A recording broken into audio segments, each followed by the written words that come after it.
Ça y est, c'est enfin le début de la nouvelle année. Et qui dit nouvelle année dit forcément nouvelle résolution et envie de faire les choses bien. Et parmi les grands classiques des bonnes résolutions, il y a de fortes chances que cette année encore, vous vous soyez fixé l'objectif de perdre du poids, ou plus précisément, de perdre du gras. Et ça c'est génial, félicitations. Le problème, c'est que dans votre recherche de motivation et dans la construction de votre plan de bataille, vous allez à coup sûr tomber sur tout un tas de conseils pas très utiles qui vont tenter de vous expliquer quelles sont les meilleures façons de s'entraîner pour brûler du gras. Or la vérité, c'est que je suis en train de brûler plus de gras ici, assis sur ma chaise, en train de vous filmer cette vidéo, que pendant ma séance de cardio de ce matin. Incroyable, non? Et pourquoi ça? Tout simplement parce que brûler plus ou moins de gras pendant un exercice ne veut pas forcément dire que tu vas perdre du gras. Donc aujourd'hui, je t'explique de façon hyper simple quoi faire pour perdre du gras en 2024 et éviter de te faire embobiner par tout ce que tu vas voir sur TikTok et sur les réseaux sociaux avec l'arrivée de la nouvelle année. Mais avant ça, je te laisse t'abonner à la chaîne si c'est pas déjà fait. Ça compte énormément pour le développement de la chaîne et ça m'aide à te faire de meilleures vidéos complètement gratuites et balancer ton meilleur pouce bleu juste en dessous. On est parti.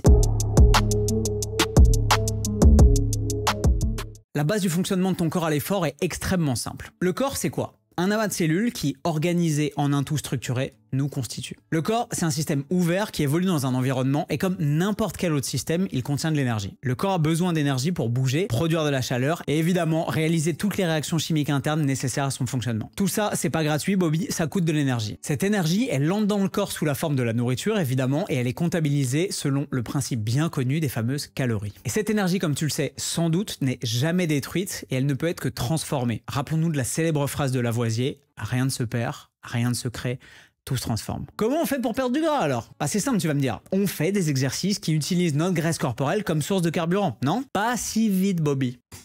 Ça, c'est ton corps. On a le squelette et les organes, évidemment, qui maintiennent la structure, grosso modo, et font fonctionner le merdier. À l'intérieur, on a les réserves énergétiques de ton corps. Autrement dit, toute la matière que ton corps peut utiliser pour se fournir en énergie et vivre sa vie de tous les jours. Il est capable d'utiliser toutes les formes de carburant qu'il a à sa disposition pour les transformer en ATP, la fameuse adénosine triphosphate pour les intimes, la molécule énergétique nécessaire au fonctionnement de toutes les fonctions cellulaires et surtout de la contraction musculaire, donc du mouvement. Dans ces réserves énergétiques, on retrouve évidemment des lipides, stockées principalement sous forme de tissu adipeux, la graisse corporelle. Dans notre exemple du jour, ce sera ces petits kiwis. Mais on a également des glucines stockées à la fois sous forme du glucose qui coule dans notre sang et également du glycogène stocké dans nos muscles et dans certains organes comme le foie par exemple. Les glucides, ce sera les petites clémentines. On va les mélanger d'ailleurs. Il n'y a pas de raison que les kiwis restent au fond. En vérité, le corps peut aussi produire de l'énergie en dégradant par exemple les corps cétoniques ou les protéines de votre corps, comme par exemple vos précieuses fibres musculaires, mais c'est plus compliqué pour lui et ça ne nous intéresse pas vraiment pour ce qui est de la perte de graisse, donc revenons-en à nos moutons musclés. Donc comme source de carburant, on a principalement des lipides, le tissu adipeux, et des glucides, le glycogène. Mais vous allez me dire, qu'est-ce qu'on s'en fout du glycogène musculaire? Ce qui nous intéresse, c'est de perdre du gras. Donc on veut brûler du gras. Évidemment. Sauf que pour se fournir en énergie, votre corps, il n'utilise pas que du gras. Il peut utiliser ces deux sources de carburant privilégiées, mes clémentines et mes kiwis. Et il va le faire de façon différente en fonction du type de tâche qu'il a à accomplir et donc du type d'effort à réaliser. Quand vous êtes au repos et que vous n'avez pas d'effort intense à produire en particulier, votre corps va produire de l'énergie en dégradant à la fois du glycogène et du tissu adipeux, paf, et paf, avec une légère préférence pour la graisse corporelle. Vous respirez facilement, votre corps est approvisionné en oxygène et il a donc tout loisir d'utiliser son carburant le plus rentable, les acides gras, en particulier les triglycérides contenus dans votre graisse corporelle, puisque la dégradation d'une molécule de triglycérides fournit plus d'une centaine de molécules d'ATP, 129 pour être précis. C'est un processus lent mais hyper efficace pour fournir de l'énergie en continu pour toutes les tâches simples de votre quotidien ainsi que les efforts de basse intensité. Là où les choses se compliquent, c'est quand vous allez demander à votre corps de fournir un effort intense. Quand vous soulevez une charge lourde pendant un exercice de musculation par exemple, ou vous courez pour attraper votre bus, votre corps doit produire énormément d'énergie en un temps très court et il ne peut pas attendre que votre système aérobie utilise l'oxygène disponible pour extraire l'énergie de votre graisse corporelle. Il va donc prendre en priorité l'énergie la plus rapidement disponible, je vous le donne en mille, les glucides stockés directement dans vos muscles, c'est-à-dire le glycogène intramusculaire. Pour les puristes, votre corps va évidemment aussi utiliser la créatine phosphate, mais je schématise par souci de simplicité. Donc en vérité, pendant un effort intense, votre corps ne brûle vraiment pas autant de gras que ce que vous pensez. Il va surtout brûler du glycogène parce que ça lui permet de produire une grosse quantité d'énergie rapidement, même si c'est un petit peu moins rentable en termes énergétiques. Et c'est exactement de cette confusion qu'est né le fameux mythe de la zone brûle-graisse. La zone brûle-graisse, c'est cette fameuse plage d'intensité conseillée sur les machines de cardio des salles de musculation grand public ou dans les vieux manuels d'entraînement. Elle correspond grosso modo à un effort entre 60 et 70% de la fréquence cardiaque maximale. Cette zone a été identifiée par les scientifiques de l'entraînement pour permettre aux athlètes de savoir où se situer lors de leur séance pour développer leur base aérobie, tout simplement. Rester à cette intensité leur permet de fournir un effort constant d'une durée importante et de développer notamment ce qu'on appelle le seuil ventilatoire numéro 1 pour avoir la plus grande contribution relative du système aérobie dans la pratique de leur sport et être par conséquent beaucoup plus rentable dans l'effort avec leur consommation d'énergie. Au-delà de ce seuil, leurs efforts vont généralement leur demander d'avoir recours à d'autres sources de carburant moins rentables énergétiquement et donc ça va limiter la durée pendant laquelle ils peuvent continuer à courir, nager ou pédaler à la même intensité. Le problème, c'est que le terme même de zone brûle-graisse porte fortement à confusion, vous en conviendrez. Ce que ça veut dire, c'est que c'est dans cette plage d'intensité spécifique que votre corps va avoir le plus recours aux triglycérides plutôt qu'au glycogène. Mais c'est tout. Ça ne veut pas dire que le but de cette plage d'intensité est de vous faire perdre du gras et encore moins que courir ou nager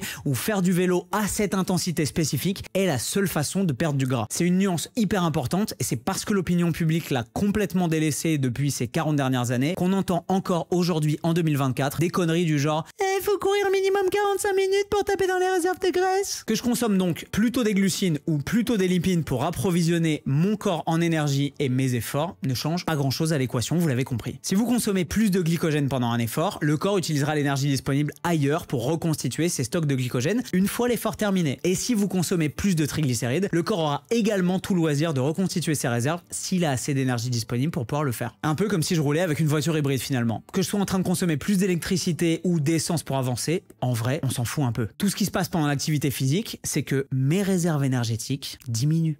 Tout simplement. Exactement comme quand je roule avec ma voiture hybride. Tout ce que je fais, c'est utiliser le carburant contenu ou dans le réservoir ou dans la batterie pour pouvoir la faire avancer. La seule façon de perdre du gras sur le long terme, c'est donc de revenir au principe de base de la thermodynamique que je vous ai d'ailleurs probablement déjà expliqué au moins 200 fois sur cette chaîne YouTube. Créer un déficit énergétique, donc par définition consommer moins d'énergie que ce dont votre corps a besoin, va vous permettre de faire diminuer petit à petit vos réserves d'énergie et donc, devinez quoi ? Votre graisse corporelle.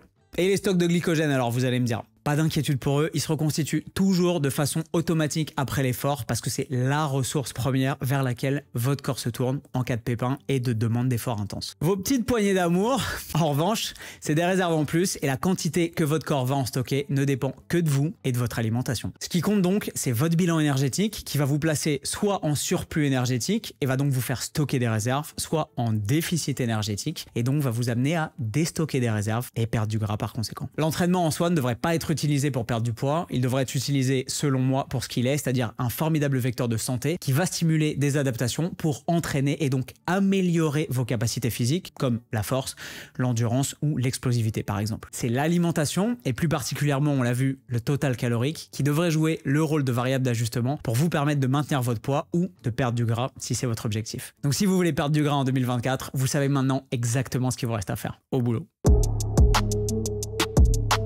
Et on se bouge les kiwis. C'est lourd cette connerie au bout d'un moment, mine de rien.